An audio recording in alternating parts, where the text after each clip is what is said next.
as promised, you know, guys, for the past couple of years, I've been telling you guys I was going to tell you about my adoption story.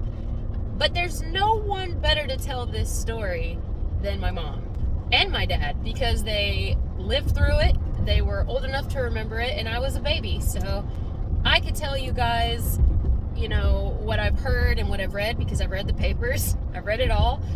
But it just isn't going to really sink in until you hear it from a person who lived it firsthand.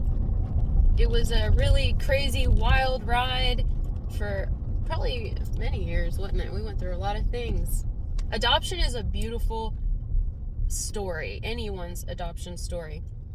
And I feel like it's going to start coming out as the years go on. More people are going to be talking about adoption because we have a lot of celebrities and a lot of people having kids through surrogacy now.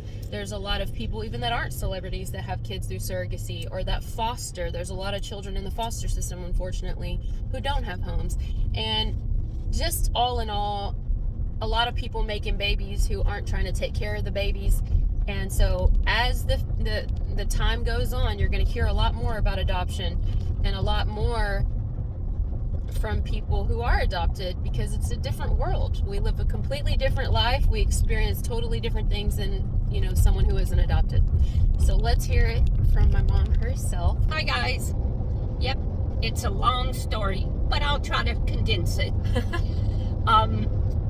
We were brought this beautiful little girl that was 3 months old. She was actually my niece, and my parents had her because my brother had dropped her off there and asked them to bring her to me.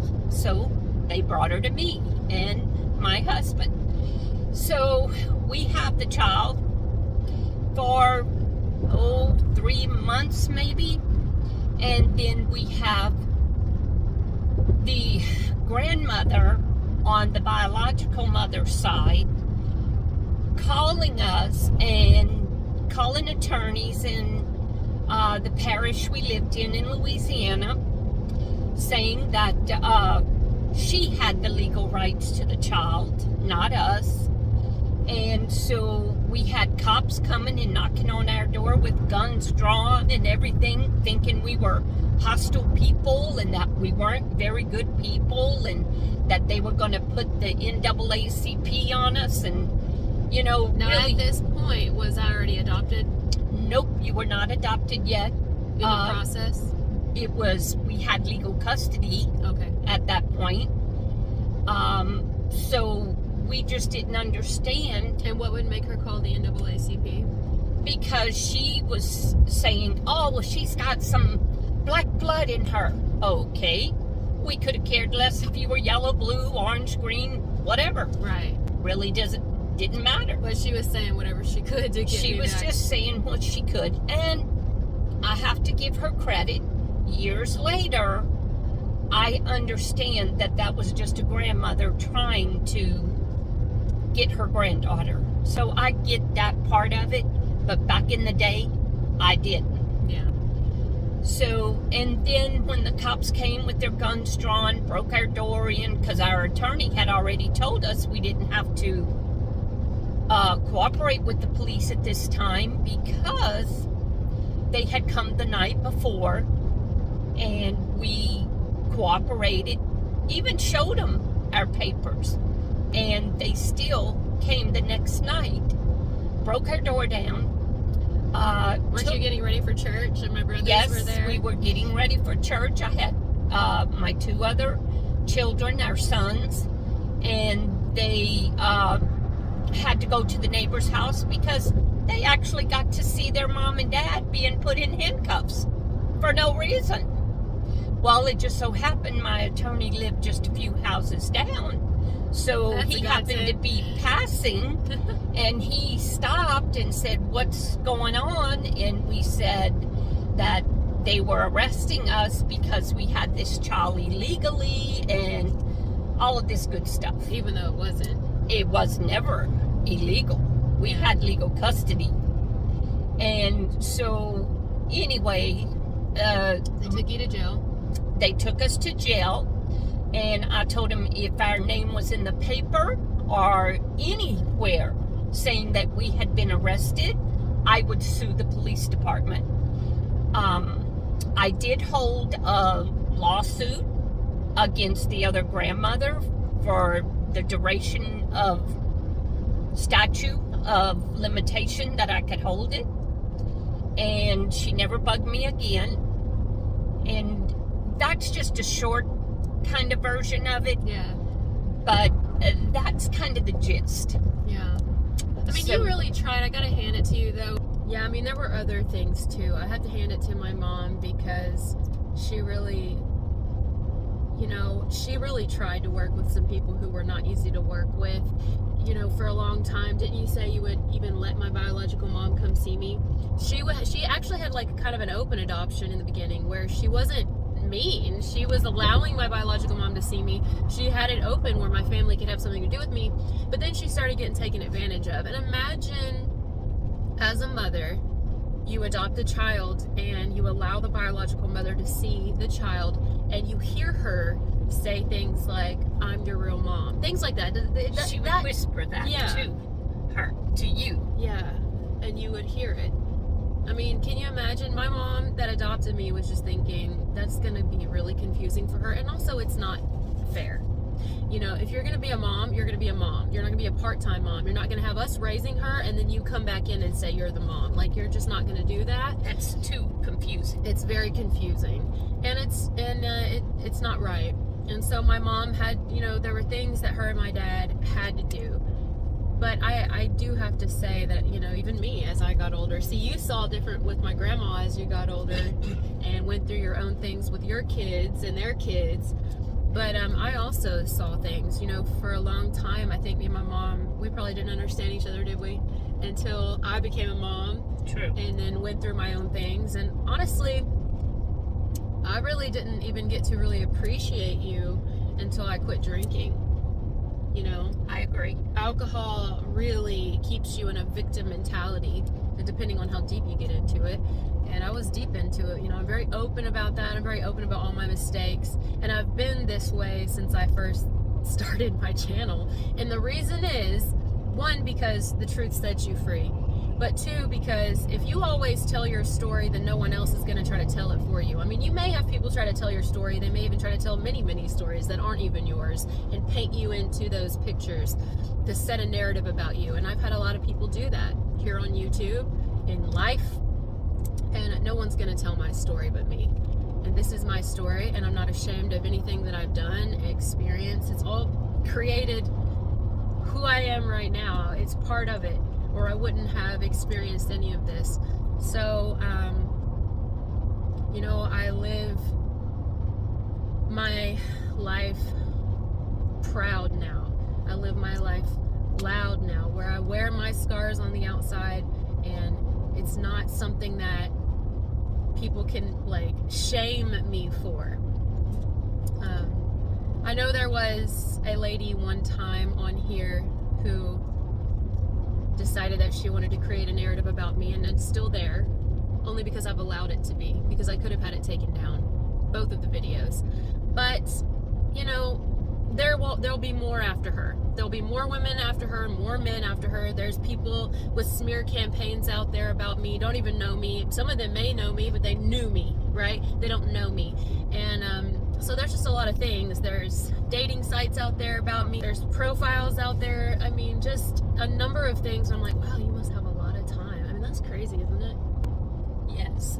How do you have that much time? And she was predicting all this stuff about your parents. Said I would die. It's not even my parents, though. I can tell you right now, your she name, got the names wrong. It's not even real. No, but people are watching it, and they're falling for it. But it's because people like chaos. People want to hang on to chaos. The more chaotic it is, the more dirt you have on someone, the more people want to cling to it like sticky glue.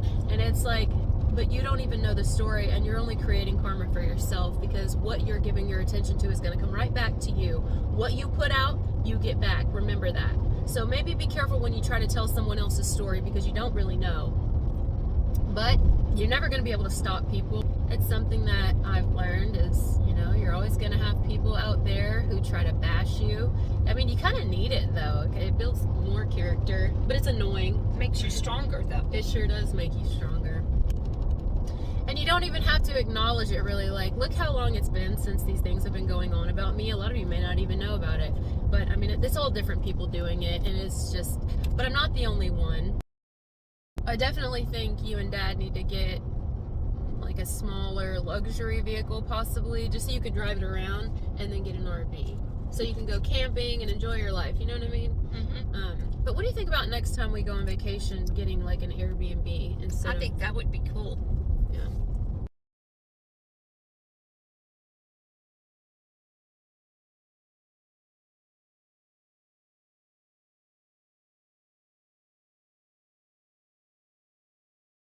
I honestly think too, you know, it would be good for Dad. It would bring him back to his just natural Well, roots. I talked to him about it when we went home last night, back to the Mom hotel. wants to move. She's looking at homes. And I said, would you want to move back here? He said, no, I don't think. He said, well, not here. No, that's not what he said to us. That is not what he said to us. Mom was telling him, she's like, Dad, you need to look into some homes here. There's some nice ones. And he was like, yeah, I might. He did. He not. He Yeah. said he was like, I've been thinking about Well, it. I told him. Ow, And Mama. I know. Believe me, I got him too. How about, they told me crawfish isn't in season now? It's not. Crawfish is only in season with the R month. Oh, that's right. With an R in the month name. Well, we should come to Louisiana when it's crawfish season. April? It's January, February, March, April. Yeah. And then you go September. to September, October, November, December. I like heated seats. Hello. I like cooled seats. Well, can you These change cool? them? Yeah, they'll cool. Wow. Down here, they're on. You could cool your butt off. So Yep. the cool's on my butt. No wonder my butt I feels can't. cool. There's not heated seats back here. Maybe not. I don't know. I know you I don't think so. Okay. Beth, reach down and look in my dress, because there's something in the back of my dress. I'm not sure if it's a bug, but it's moving, and I need to get it out. Mom, Reach down my back, right here, and look in my dress. there's not a poisonous thing. Is it my tag? Yeah, it's your tag. Oh, tuck it, please. I thought that was a bug done got trapped in my back, and I'm gonna be eat up. Gosh. Lord knows what kind of You bug it actually is. scared me. No, because I thought it was a spider. Because you said it was moving. Well, And it was. I was like, You know, it's been doing it the whole time we've been in the car, but I've been like, if it's a bug, it'll die at this point, because I leaned back on it, oh, Yeah. and it kept doing it, so I'm like, it's not dead. do you not feel it no more? I tucked it underneath your Nope. ball. It must be because there's air going behind me, but if it swims in the water, you better place your order. Yeah. If that's not Cajun. I love swings like this.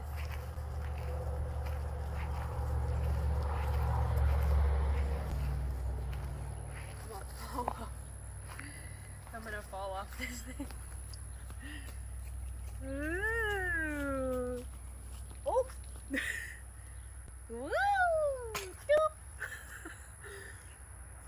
Boop. Hi, you puppies. Doop. Boop. I haven't been on one of these since I was a little kid.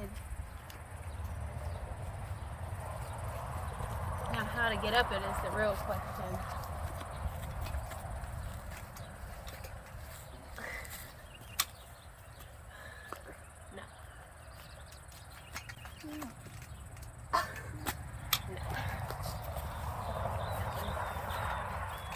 Put the butt on it.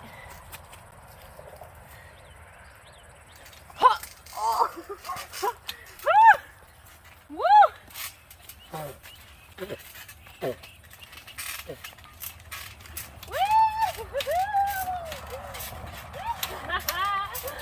I ain't never gonna grow up.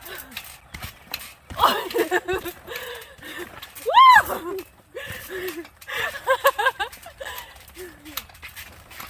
This is fun. Woo! Oh, I'm nauseous. Boobs are falling out.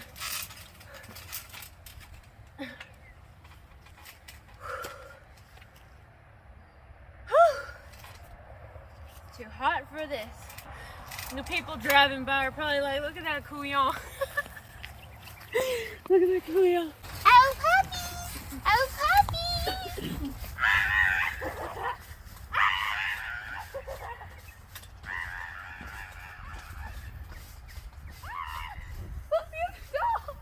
Look at the other dog. Hold the boobs. They're falling out. Stop. Drop.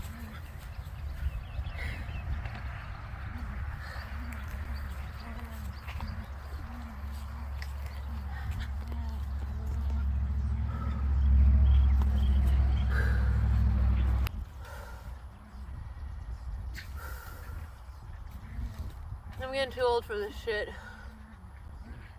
I'm squishing my boobs.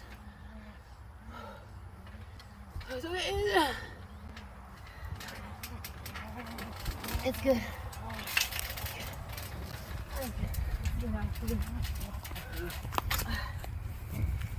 I'm fine. Fine.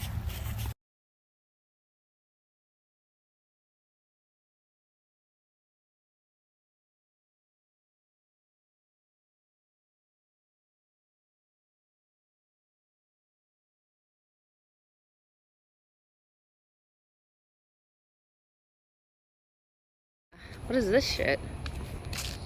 What the hell?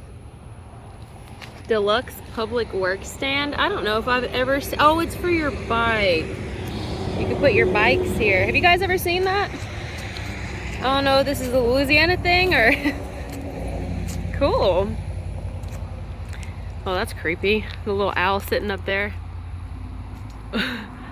Anyway, I just saw this as we were driving and I was like, oh, I gotta take a picture of that. That is something else. 333.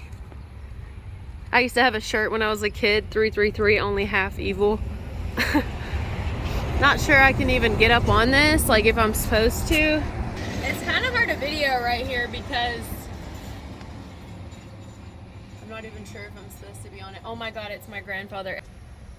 Whenever I see hummingbirds, always, it's my grandfather. It's just his thing.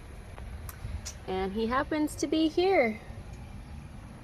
So anyway, this is Simsport, Louisiana. Sorry this isn't a really great vlog, but yeah. I just thought this was really cute when I was driving past it. And I mean, there's also like this little thing here. I don't know what this is. Kind of looks like a, what do you call this? It's like in the Netherlands or something. Stonehenge.